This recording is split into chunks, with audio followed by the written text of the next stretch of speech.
जैसा कि मैंने अर्ज किया था कि ऑल इंडिया फनकार एकेडमी बदायूं ने कई तरही मशानों का इनेकाद कराया था और तकरीबन 6 साल पहले यहीं इसी जगह मैंने इस गज़ल को यहाँ पढ़ा था।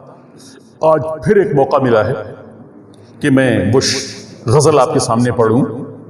तो गज़ल कुछ इस तरह है कि मतलब देखें कि बुज़दिली का रोग लग जाए अगर तलवार में, बुज़दिली का रोग लग जाए अगर तलवार में, फिर कोई खूबी नहीं रहती सिपह सालार में, फिर कोई खूबी नहीं रहती सिपह सालार में। और एक जमाना था कि उनके कान होते थे फकत, एक जमाना था कि इनके कान होते थे फकत, अब तो आंखें नस्ब होती हैं हर एक दीवार में।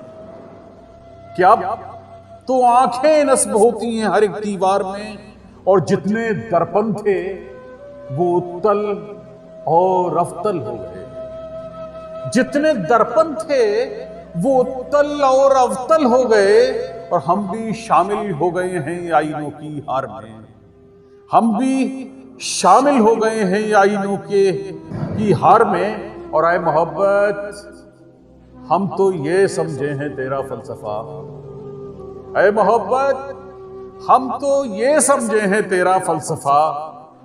दफन हो जाता है सूरज मोम के अंबार में, दफन हो जाता है सूरज मोम के अंबार में। और जिंदगी के सफर में इतनी फुर्सत भी नहीं, जिंदगी के सफर में इतनी फुर्सत भी नहीं।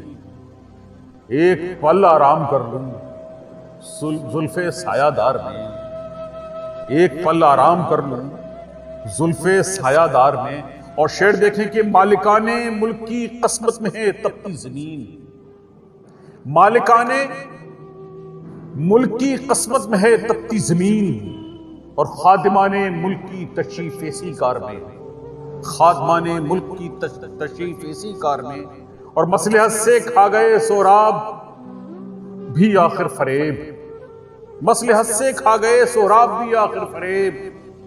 हो गए हाजिर अमीरे शहर के दरबार में, एक जमाना था कि इनके कान होते थे फकत, अब तो आंखें नस्ब होती हैं हर एक दीवार में। और आए मोहब्बत हम तो ये समझे हैं तेरा फलसफा, दफन हो जाता है सूरज मोम के अंबार में। हज़रात बहुत बहुत शुक्रिया।